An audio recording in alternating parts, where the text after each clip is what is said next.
Entonces, acá antes de empezar termodinámica es muy importante aclarar los fundamentos de termodinámica, que es el concepto de calor. Todo empieza para explicar la combustión. Fíjense, en el siglo XVII, y los que intervienen, estas personas, eran médicos principalmente. Son los médicos, son los que van a intervenir mucho en la parte física, y vamos a heredar mucho el concepto de flujo de calor como también flujo sanguíneo. Para ellos el calórico, no el calórico, digo el flojisto, era una sustancia. Por ejemplo, si teníamos papel y lo quemamos, la diferencia de masa entre las cenizas y el papel, esa diferencia era el flogisto. Así se explicaba la combustión. 100 años más tarde, Lavoisier, fíjese, en 1770, va a empezar a trabajar sobre la combustión porque se le propuso iluminar Francia, la calle de Francia, la calle de París, y bueno, que lleve el menor costo posible, y eso se hacía a través de la combustión de velas. Entonces, en 1783, a través de estas investigaciones, fíjense que en la época del Lavoisier ya se conocía esta sustancia oxígeno y que intervenía en la combustión, cosa que los del flogisto no lo sabían. Entonces, él va a proponer que el calórico es también una sustancia, al igual que el flogisto, y que el calórico era una constante en todo el universo, era una constante, y que fluía de los cuerpos cálidos a los fríos. Obviamente que el que tenía más calórico eran los gases y los sólidos tenían menos calórico. Ya para aquel entonces estaban las leyes de Newton, por lo cual la atracción gravitatoria, por ejemplo, entre el Sol y la Tierra y los planetas. Acá había una atracción entre partículas. En sí, Dalton va a dar la teoría atómica, pero ya en ese entonces ya se tenía una noción de lo que eran átomos. Entonces había una atracción entre esto y lo amarillo, que representaba el calórico, lo que hacía era lo opuesto, la repulsión. Fíjense que acá es mayor la atracción que la repulsión, acá interviene entre medio, atracción y repulsión, pero acá es mayor la repulsión. El calórico podía explicar la dilatación, ya que un cuerpo, cuando aumentaba la temperatura, se le entregaba una sustancia que era el calórico, y esta obviamente ocupaba más lugar. Es lo mismo que cuando uno infla un globo, cada vez va a ocupar más lugar porque está entrando una sustancia que en ese caso es aire. También había otra teoría, que era la teoría cinética, pero fíjense en el año 1738, y la de Lavoisier era en 1783, o sea que antes estaba la teoría cinética, pero tuvo más fuerza el calórico y no tanto esta. Lo propone Bernoulli, y Bernoulli se va a basar en estos filósofos más que científicos. Demócrito, que da en el 460 al 370 a.C., va a proponer la idea de la existencia de átomos, y un filósofo romano va a proponer que estos átomos se podían mover. Esta atómica se podía mover rápidamente chocando entre ellos. O sea, va a proponer la cuestión que él después le va a poner un modelo matemático estadístico que después vamos a ver, 100 años más tarde, va a tener mucho más fuerza para los científicos que le van a seguir a Bernoulli. La idea de calor es simplemente la energía cinética de las moléculas. No va a tener tanta trascendencia porque todavía el concepto de energía cinética todavía no estaba bien planteada. Ya desde la época de Newton ya se empezó a trabajar sobre la teoría cinética con respecto a los choques, pero en ese entonces todavía el 1/2 masa b cuadrado no se lo tenía muy claro. Sí se empezaba con masa por velocidad, que es lo que sabemos por cantidad de movimiento. Después veían masa por velocidad al cuadrado y después va a venir el 1/2. Pero se va a cerrar todo eso. Viene el concepto de energía cinética, potencial, todo lo que hoy conocemos se va a terminar de cerrar bien en 1847 y con Helmholtz. Otra vez un médico interviene. Fíjense que los modelos estos son que algo, fíjense, del calórico tiene mucha atracción, ¿tá? Y no hay movimiento de las moléculas. Acá hay mayor movimiento de moléculas y una atracción muy débil, y en el gas nada de atracción y tampoco repulsión, obviamente, y en este caso las partículas van a alta velocidad.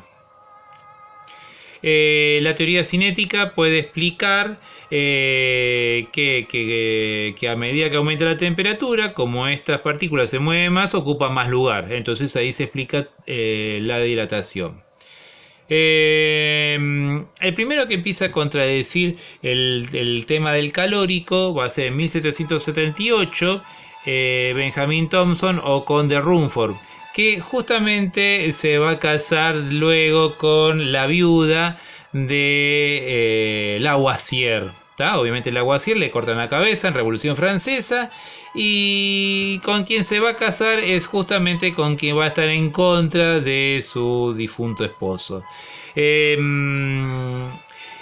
Este físico inventor, en este caso es la rama de hoy lo conocemos como ingenieros, y por parte de Lavoisier era más un científico teórico. Hacían experimentos pero no construían nada. Él va a notar que los cañones, por ejemplo, cuando calentaban mucho más, cuando se disparaba el proyectil, cuando no se disparaba el proyectil, y cuando se ponía un proyectil, el cañón calentaba menos. Obviamente, el calórico esto no lo explica. Para encontrar una explicación, Thomson lee a este científico que propone que el calor, al igual que el sonido, son ondas, son vibraciones en el cuerpo. Esta idea le da una explicación de este fenómeno, o sea, esa teoría le puede explicar por qué acá el cañón aumenta más su temperatura que en este caso. Así que va a trabajar sobre esto, va a proponer otros experimentos, como por ejemplo cuando se hace acá un cañón, acá estamos viendo, acá vamos a aumentar la imagen. Es un cilindro sólido, todo macizo, y después se perfora con un taladro y se hace el hueco donde va la bala. Fíjense que esto se lo enfría, acá hay agua, acá se está evaporando el agua, esta agua entra en ebullición. Según el calórico, imagínense como, es una sustancia que como sustancia un día se va a agotar, o sea, es como el tanque de nafta del auto, o sea, uno funciona hasta que se detiene porque se agotó. En este caso nunca se veía que este calor se agotara en algún momento, y para hacer hervir agua se necesita mucho calor. La única manera de que esta producción de calor se detenga es tan solo cuando se dejaba de taladrar. O sea que la producción de calor estaba relacionado con el taladrar del cañón. Entonces esa idea reforzó más la idea de que el calórico no podía hacer, no podía ser. Igualmente, aunque no llegó a convencer a toda la colectividad científica, digamos que puso la semillita, y prácticamente 100 años más tarde Joule, ayudado no solo con la experiencia de Thomson, sino también por la energía, por a través de la conservación de la energía, Con esa teoría de Helmholtz de la conservación de la energía, van a concluir en 1843, culmina la existencia del calórico y se refuerza la teoría cinética.